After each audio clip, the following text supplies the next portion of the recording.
94-এর আগে বলছি আমি তখন কি করতাম, ট্রেনে হকারি করতাম। এখন এই মুহূর্তে আমি 30 কেজি চালের পার ডে আমার মানে 2 থেকে 250 লোক আমার কাছে খায়। 95 থেকে আজকের আমি এই সময় এসে আমি 20 রকম মাছ, এই যে গোটা গোটা কাঁকড়া দেখছো। চলো আজকেকার আমার মেনু কি আছে সব শুনিয়ে দেবো, দেখিয়ে দেবো। এটা হচ্ছে মুড়ি ঘন্ট, মাছের মাথা দিয়ে মুড়ি ঘন্ট। রান্না বান্নাগুলো সব বাড়িতে হয়। এখানে ফাঁকা জায়গা কোথায় রান্না করো, রান্নাটা জায়গা তাই দরকার, তো পরিষ্কার পরিচ্ছন্ন না হলে রান্না করা যায় কি। এটা মৌরলা মাছের টক, আচ্ছা আম দিয়ে টক। আচ্ছা এটা নিরামিষ তরকারি একটা এঁচড় দিয়ে, হ্যাঁ পনির। এটা হচ্ছে পনির নিরামিষের জন্য। এটা হচ্ছে ভেটকি পাতুরি, পুরো একদম পিওর ভেটকি। পিওর ভেটকি। এখানে জিনিসগুলো হলো খাঁটি পাবে, এটা বলতে পারি। এটা হচ্ছে কাঁকড়ার ঝাল, এই যে কাঁকড়ার ঝাল। আচ্ছা এদিকে আসি ইলিশ মাছ, এটা হলো ইলিশ। আচ্ছা এটা হচ্ছে পার্শে, দেখো এটা হচ্ছে তেলাপিয়া। আচ্ছা এদিকে আসি খাবার ওটা, এদিকে চারাপোনা, এদিকে পমপ্লেট, এদিকে হচ্ছে শোল মাছের টক, আমশোল। এটা হচ্ছে আড় মাছ। এই যে থালিটা আমি সাজিয়ে দিচ্ছি, দেখবে এর মধ্যে সবকটা আইটেম থাকবে প্রত্যেক। এটা হচ্ছে থালিটা দেবো যেটা, সেটা হচ্ছে তোমার 80 টাকার থালি। আইটেমগুলো শুধু দেখে নাও, 80 টাকার যে থালিটা থাকবে। এবং চালটা দেখো, এটা হচ্ছে দুধেশ্বর চাল, মানে মানুষকে আমি খাওয়ানোর জন্য প্রস্তুত। হ্যাঁ তাই নয় যে আমি বাড়ির থেকে খাইয়ে দিচ্ছি, তা মানুষকে ভালো জিনিস খাওয়ালো তো মানুষ ভালো পয়সাই দেবে। হ্যাঁ তুমি যদি ভালো না খাওয়াতে শেখাও তাহলে মানুষ খাবে কোথা দিয়ে, তাই না? তোমাকে মেন্টালিটিটা ঠিক করতে হবে যে তুমি কি করো। আমি সবাইকে সেটাই বলি, সবসময় ভালো জিনিসটা দেবে, খরিদ্দার পয়সা দিতে বাদ। কটা আছে দেখ, কটা আছে, 1 2 3 3 3 6 2 8। দাদা স্যালাডটা দাও, দাদা স্যালাডটা দাও। আর কটা মাছ আছে বাড়িতে? শুধু কাতলা মাছটা আছে তো, অত হাত ঢাকনা নিয়ে যাওয়ার তো দরকার নেই। আর যেটা পার্সেল যাবে ওইটা রেডি করে ওইদিকে রাখতে বলো। হ্যাঁ মুগ ডাল মাছের মাথা দিয়ে, আমের চাটনি, এখন সিজন চলছে আম। এই হয়ে গেল আমাদের থালা রেডি। হ্যাঁ থালাটা দেখছো একদম রেডি। এই হচ্ছে 80 টাকা থাল, ঠিক আছে। এরপরে আমাদের আর একটা থালি আছে, সেটা হলো 50 টাকা, সেটাকে নর্মাল থালি। সবাই পক্ষে যারা দিনমজুরি খায় তাদের পক্ষে তো 80 টাকা সম্ভব হয় না। মাছ দেবো, রুই মাছ দেবো না তেলাপিয়া আছে, চারা আছে, কোনটা দেবো? হ্যাঁ রুই মাছ, ঠিক আছে দাদা। 1 প্লেট চিকেন পার্সেল করে দেবে তো। কন্টেনার আছে আমাদের, ঠিক আছে। এখন তো সব জায়গায় কন্টেনার, আগে ছিল ফয়েলটা এখন ক্যান্সেল হয়ে গিয়ে এখন কন্টেনার এসছে। ওই কন্টেনারে আমরা পার্সেল করে দিই। আপনি যেভাবে যেটা নিতে পারবেন সেভাবে আমরা সেটা দিয়ে দেবো, কোনোতে অসুবিধা হবে না। কম দামি কি থালি আছে? কম দামে একটা 50 টাকা থালি, তার মধ্যে একটা ডাল থাকবে, একটা সবজি থাকবে, ওটা মিক্সড ভেজ, মাছের মাথা দিয়ে একটা ভেজ একটা হয়, আর ভাজা, চাটনি, পাঁপড়, শসা, পেঁয়াজ, লেবু, এইটা দিয়ে 50 টাকা। মাছ, রুই মাছ হচ্ছে 40 টাকা পিস, কাতলা মাছ 60 টাকা পিস, চারা মাছ। আমার এই রুই কাতলা বাদে যে মাছগুলো আমরা নিয়ে আসি সেদিন যেদিনকে যেমন কেনা পড়ে সেদিনকে সেরকম রেট, ঠিক আছে। যেমন আজকের তোমার পমপ্লেটটা আছে 200 টাকা পিস, ওটা কোনো দিন হয়েছে 150 টাকাও হতে পারে, 100 টাকাও হতে পারে, সাইজ অনুযায়ী। আজকের পমপ্লেটের সাইজ আছে 200 গ্রাম। এখন মিনিমাম বাজারে সব থেকে লোয়েস্ট দাম হচ্ছে 900 টাকা পমপ্লেটে কেজি। বাজার হাটটাও কি তুমি রেগুলার নিজেকে করতাম। কত সকালে তা ওঠো? আমি 5টায় উঠে রেগুলার আড়তে যাই, মাছের আড়তে। আগে ওখানে গিয়ে মাছটা দেখবো কোনটা নিজের পছন্দ হচ্ছে, সেভাবে মাছটা নিয়ে নিলাম। নিয়ে মাছ নেওয়ার পরে আবার আসবো, যেখানটা কাতলা মাছ, রুই মাছ দেয় ওর কাছে আসবো, ওর কাছে মাছটা নিয়ে বাড়ি যাব। এবার কাঁকড়া আনতে যাব, ভেটকি মাছ আনতে যাব, এর মাছটা আবার আলাদা। কাঁকড়া 180 টাকা 4 পিস কাঁকড়া। আচ্ছা একটু দেখাও না কাঁকড়াটা, এই যে গোটা গোটা কাঁকড়া দেখছো, 4 পিস দেবে? হ্যাঁ 180 টাকা নেবো। এই যে এটা দেখতে এরকম ছোট লাগছে, ছাড়ানোর পর এরকম লাগে। এটা ছিল 200-250 টাকা পিস। হ্যাঁ পাবদা আমার মতো সাইজ। ভেটকি পাতুরি হবে রে বাবা। চিকেন আমাদের যেটা ওই বললাম, এটা আমরা থালি দিয়ে যেটা নিই ওটার দাম পড়ে যাচ্ছে 200 টাকা চিকেন 4 পিস দিয়ে, আর 2 পিস দিয়ে 140 টাকা। আর যদি নর্মাল আমরা দিই সেটা পড়বে তোমার 4 পিস দিয়ে 170 টাকা, 2 পিস দিয়ে 110 টাকা। আর মাটন হচ্ছে তোমার থালি দিয়ে যদি দিই তাহলে 4 পিস দিয়ে 300 টাকা, 2 পিস দিয়ে 190 টাকা, ঠিক আছে। এটা হচ্ছে মাটন থালি, চিকেন থালি। ইলিশের থালি ওই বললাম রেট যেদিনকে যেমন হয়, যেমন এই রুই কাতলা চিকেন মাটনটা ফিক্সড ঠিক আছে। কিন্তু এবছর পয়লা বৈশাখ থেকে মটনের দামটা বাড়বে, কেন বছরে 4 বার করে মটনের দাম বাড়ে, সবাই জানে সেটা, সবাই পাবলিক আমরা জানি। একটা হলো দোল পূর্ণিমা, একটা হচ্ছে পয়লা বৈশাখ, একটা হচ্ছে নবমী, আর একটা বিশ্বকর্মা পুজো। বছরে এই 4 বার মটনের দাম বাড়ে। কিন্তু আমি এই 2022 থেকে 2023 পর্যন্ত একবারও দাম বাড়াইনি, কিন্তু এবারে এমন বাড়িয়েছে না বাড়ালে আর পাচ্ছি না। 5টায় আমরা উঠি, ওই স্টার্ট হলো, এখনও আগুন চলছে, মোটামুটি ওটা শেষ হবে এই 3টে 3:30। কেননা আমাদের খেপে খেপে চাল বসানো হয়, তো চালটা মানে পুরো ভাতটা একসঙ্গে করে নেওয়া হয় না। হ্যাঁ খেপে খেপে হয়, কেননা একসঙ্গে ভাতটা করে রাখলো তো ঘেমে যায়, গরম পড়ে তো ঘেমে যায়। সকালে আমাদের ব্রেকফাস্টে আছে পেটা, ওটা ফেমাস। আচ্ছা, তুমি ইউটিউব ঘাঁটলেও পাবে, একদম। আর নাহলে তুমি এসে একদিন খেয়ে দেখবে, তাহলে বুঝে যাবে যে আমার পরোটার মধ্যে কি জাদু আছে। ঠিক আছে, আমি সব কিছু নর্মাল বানানোর চেষ্টা করি, জানি তা একটা কিছু কিছু ব্যাপার আছে, এটাও আমরা কোথাও খেতে গেলে তো আমরাও একটা চুজ করে খাই যে ওই জায়গাটা খাবো, একটা হাতের ব্যাপার থাকে। পরোটা 15 টাকা সঙ্গে ঘুগনি ফ্রি, আলু কষা আছে, ডিম কষা আছে, চিকেন কষা আছে। এবার আরেকটা আছে আমাদের, সেটা হলো মটরশুঁটি কচুরি, ওটা সকালবেলা আমাদের একটা থাকে, ওর সঙ্গে এনেছি। ওই টোটাল আমাদের একটা দিয়ে একটা কম্বো থালি আছে। ঠিক আছে, কম্বো থালির মধ্যে থাকবে তোমার 100 গ্রাম পেটাই পরোটা, 2 পিস মটরশুঁটি কচুরি, 2 পিস আলু কষা, 2 পিস চিকেন কষা, 1 পিস ডিম কষা, পরিমাণ মতন ঘুগনি, পরিমাণ মতন চানা মশলা। এই টোটাল একটা কম্বো দিয়ে আমরা নিই 80 টাকা। বাজারে গেলে তো আমি সবসময় পছন্দ করবো বড় জিনিসটা কিনতে।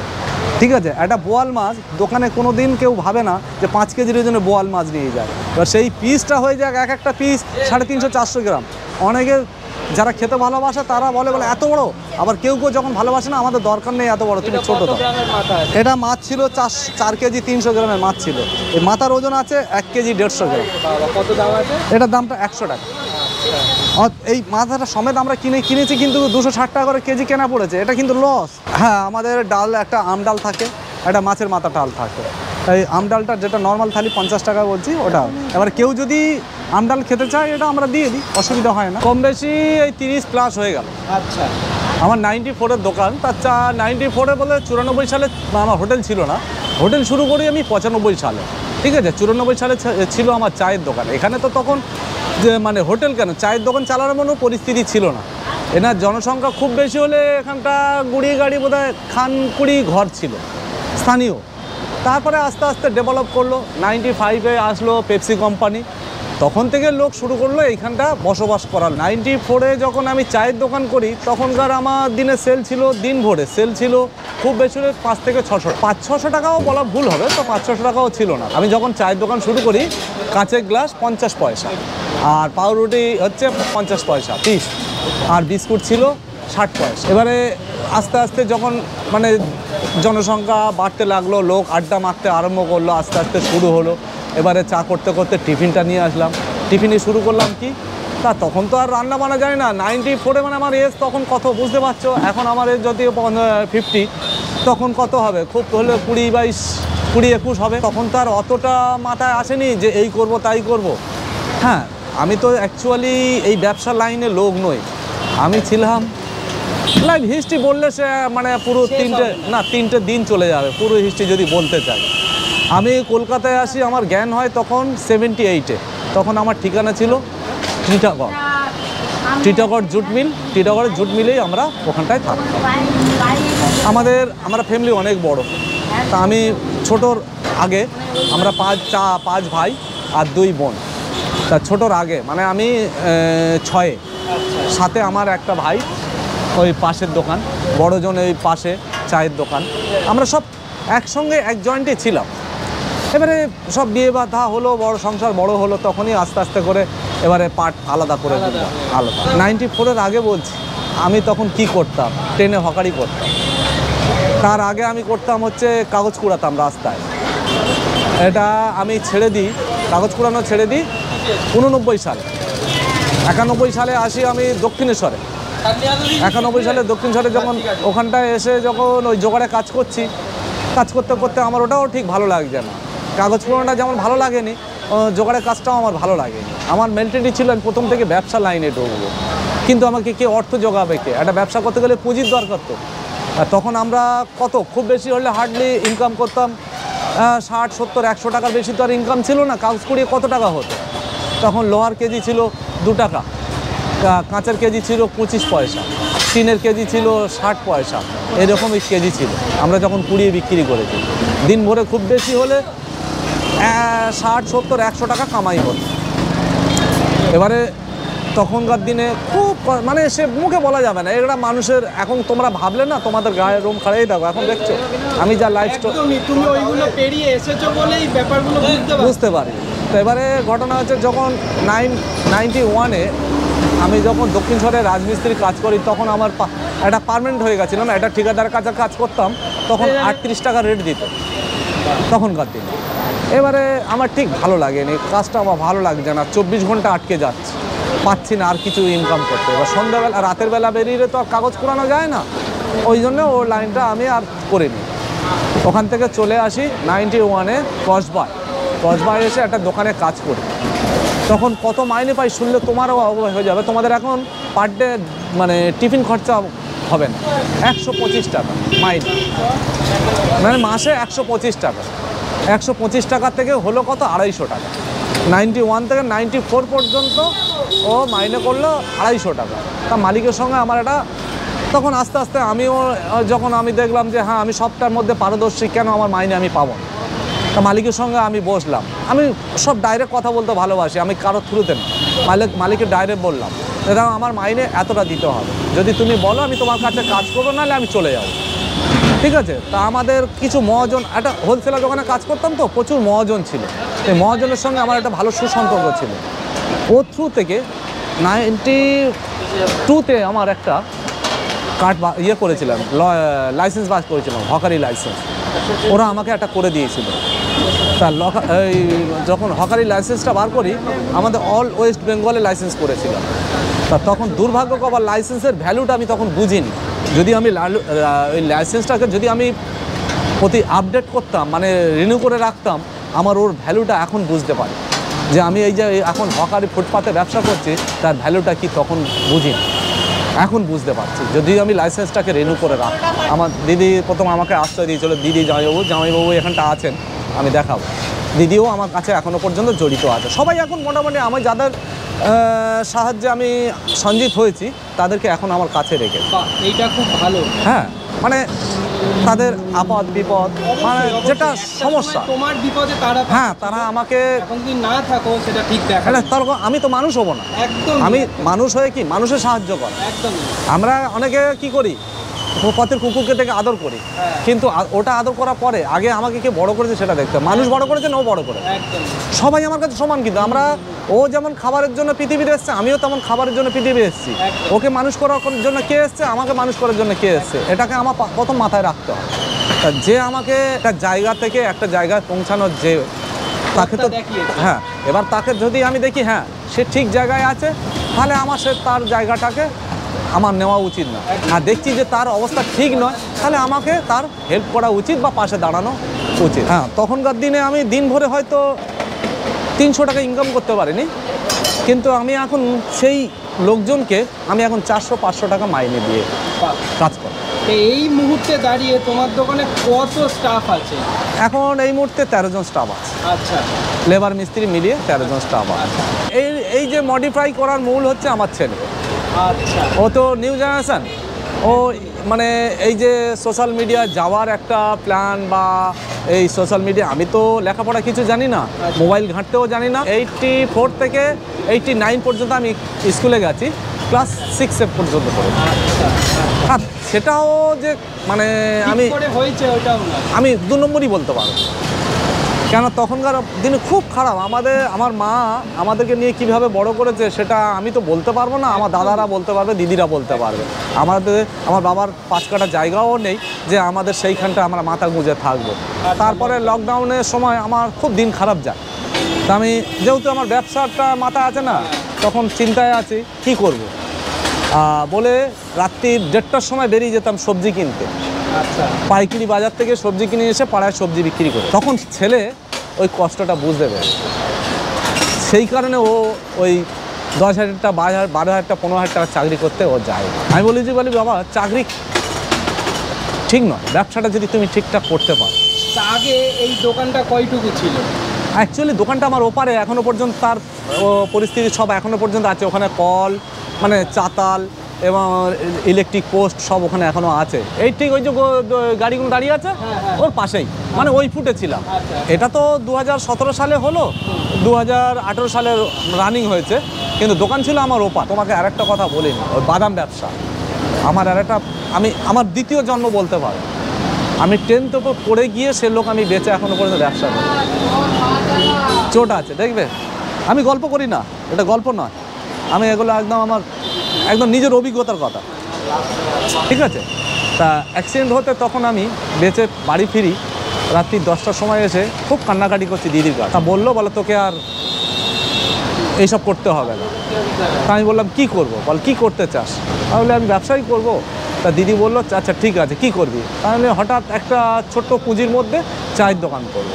তা ঠিক আছে, তোর কাছে কত টাকা আছে? ওরাও তখন ওই বাবুর বাড়ি কাজ করে, ওদের আর কি পুঁজি আছে। আর তখনকার দিনে ঘর ভাড়া দিয়ে 200 টাকা ঘর ভাড়া, প্লাস তার 2টো বাচ্চা, তারা স্বামী স্ত্রী, আমি মাঝখানে ঢুকে গেছি, মানে 5 জন মেম্বার নিয়ে তার বাচ্চাদের লেখাপড়া প্লাস ঘর সংসার এবং ঘর ভাড়া নিয়ে তখনকার দিনে খুব প্রায় 2-2.5 টাকা মতো আমার স্টকে ছিল, মানে সংসারে বাড়িতে পাঠানোর পরেও।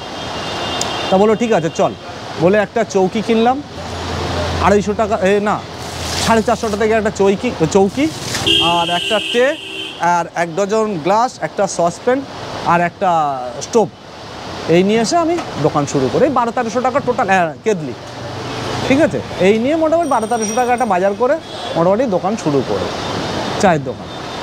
আস্তে আস্তে শুরু হলো, হতে হতে খরিদ্দার শুরু করলো যে শুধু চা দিলে হবে না, আমরা এসে টাইম পাস করবো কী করে, টিফিন করলাম। তা আমি বললাম আমি তো কিছু জানি না। দিদিই প্রথম ওই ঘুগনি আলুর দম বানিয়ে দিত। দিতে দেখলাম ভালো ডেভেলপ করে গেল, মানে 1 মাসের মধ্যে আমার সেল কোথায় গিয়ে দাঁড়ানো, 1 ডজন রুটি নয়, 20 ডজন রুটি, 20 × 12, 20 ডজন রুটি প্লাস 4 কেজি মটরের ঘুগনি আর 5 কেজি আলু দম আর ডিম সিদ্ধ। তখন আর ডিমের কারি করতাম। আর কিছু নলেজ নেই তো, জানবো কী করে? আমি এসব লাইনে লোকই নয়, তা জানবো কি? একটা নলেজ থাকতো, আমার পরিবারেও কেউ নেই পিছনে যে জানতাম যে হ্যাঁ এই করে এসছে, তার একটা নলেজ তো থাকবে, সেটা তোও নেই। একদম আনকরা লোক, এই জায়গায় আসতে গেলে কিছু তো কারোর ইন্ধন তো চাই, সেটা পাইনি। তা দিদি ওই ঘরোয়া যে টাকা পারতো করে দিত, সেটাতে ভালো ফেমাস হয়ে গেল। ঘুগনিটা নাম্বার 1 হলো, আলুর দমটা নাম্বার 1 হলো। বললো আরও কিছু দাও আমাদের। কী করলাম, মাঝখানে চলে আসলো একদম, মানে একদম দেবতার মতন আমার একটা ভাগনা, বড় ভাগনা চলে এলো। তখন মামা ভাগনা বলে আমাদের দোকান পরিচিত। তা কী করলো, ও এই পেটাই পরোটা ওর হাতে, পেটাই পরোটা বললো বলে মামা চলো পেটাই, আমি তো জানি, তুমি ঘুগনি করো আর পেটাই পরোটা আমি করবো। বলে ঠিক আছে বাবা, তাহলে দেখ কী করা যায়। 2-2.5 কেজি, তখনকার ময়দার কেজি 6 টাকা, আমি 250 টাকা সব বিক্রি করেছি পরোটা, 2.5 টাকা। এখন সেই পরোটা বিক্রি করছি 15 টাকা। এখানে আস্তে আস্তে মানে ঘর বাড়ি ফ্ল্যাট আরম্ভ হলো। এবারে তারা এই যে দিনমজুরি যারা রাজমিস্ত্রি জোগাড়ের কাজ করে, তাদের চাহিদার হলো দুপুরে খাবো কি। হ্যাঁ, তার মাঝখানে 94-এ এই 5-এ যখন পেপসি এলো, এই চত্বরে তো কোনো ঘর বাড়ি ছিল না, খুবই কম ছিল। আর পেপসিটা পুরো ওটা একটা জঙ্গল ছিল, শিব মন্দির বলে একটা পরিচিত, ওখানে একটা মন্দির এখনও পর্যন্ত আছে। পেপসির পিছনে ওরা একটা মন্দির কোম্পানি করে দিয়েছে। তখন ওরা বললো যে দাদা ভাই, তো তুমি আমাদের ওই সকালের টিফিন তো দিচ্ছ, এবার আমরা দুপুরে খাবো কি, একটু তুমি যদি ভাত করো। বলে আমি আচ্ছা ঠিক আছে, দেখি করতে পারি কি না। তখন দিদি মা মিলে ওই একটা ছোট হাঁড়িতে করে 8-10 জনের ভাত করতে আরম্ভ করলাম। তা তখন আমিও কিছু জানি না, 1 কেজি চালে কতজন খাবে বা কত টাকা হবে, কি হবে জানি না। তখন চালের কেজি 6 টাকা কিংবা 7 টাকা হবে, মোটা চাল 6 টাকা 7 টাকা কেজি হবে। 1 কেজি চালে কতজন খাবে সেটা আইডিয়া নেই। কত টাকা করে প্লেট, ভাত ডাল আর একটা ভাজা দিতাম, নিয়েছিলাম 2.5 টাকা। তা ওরা বললো ভাই তোমার এতে হবে 2.5 টাকায়?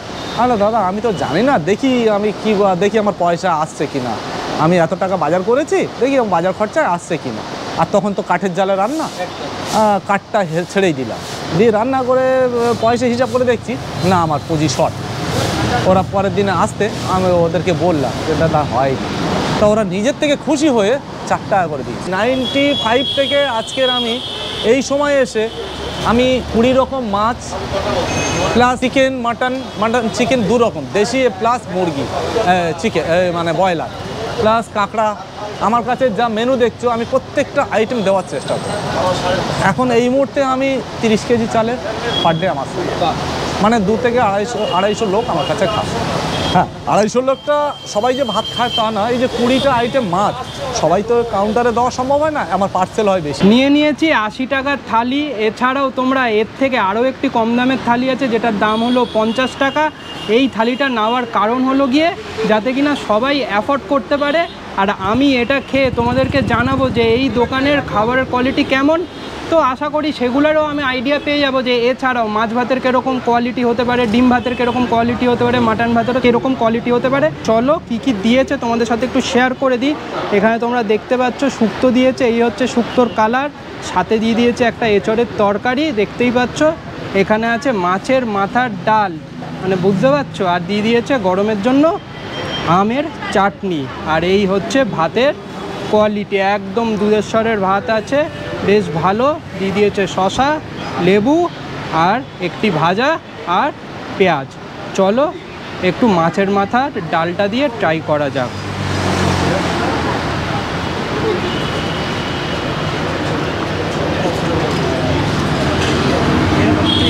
বেশ ভালো, একদমই ফ্রেশ। আর এই দেখো কালারটা জাস্ট দেখো, একদমই লাইট আর পুরো ঘরোয়া। এই যে মাছের মাথার এই যে তেলগুলো আছে বেশ ভালো আর একদমই ফ্রেশ লাগলো। এই মাছের মাথার ডাল আর ভাতটা। চলো এবার ট্রাই করা যাক শুক্তোটা। অনেক সময় তোমরা ভাবতে পারো শুক্তো তো আমরা আগে ট্রাই করি, কিন্তু কিছু করার নেই, হাতের সামনে ডালটা ছিল ওটা দিয়ে আগে রিভিউটা তোমাদেরকে দিয়ে দিলাম। চলো এবার একটু শুক্তোটা ট্রাই করি।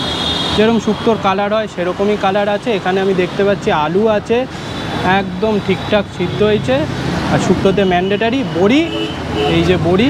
চলো একটু বড়ি, আলু আর শুক্তোর গ্রেভিটা দিয়ে ট্রাই করি।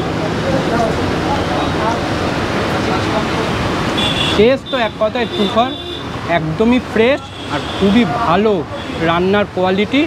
চলো একটু ট্রাই করা যাক এঁচড়ের তরকারিটা দিয়ে। এই হচ্ছে এঁচড়ের তরকারির কালারটা। চলো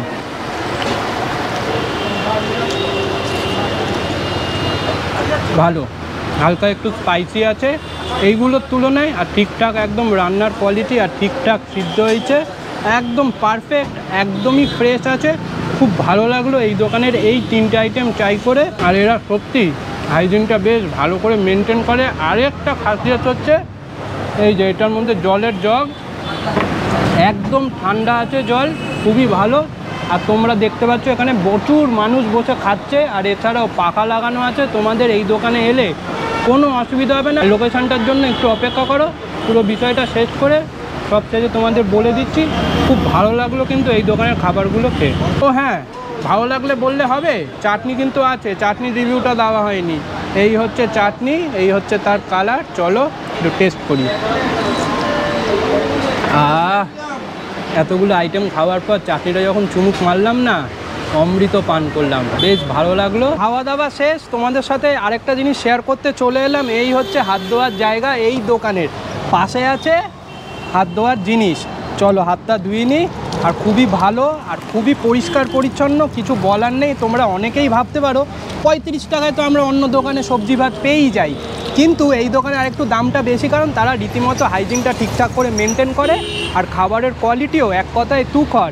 আর এই যে গাড়িগুলো দেখতে পাচ্ছ, এই যে এখানে গাড়ি, এই দিকে গাড়ি, তারা কিন্তু এই দোকানেই খেতে এসেছে, বুঝতে পারছো তার মানে কোথায় তার লেভেলটা।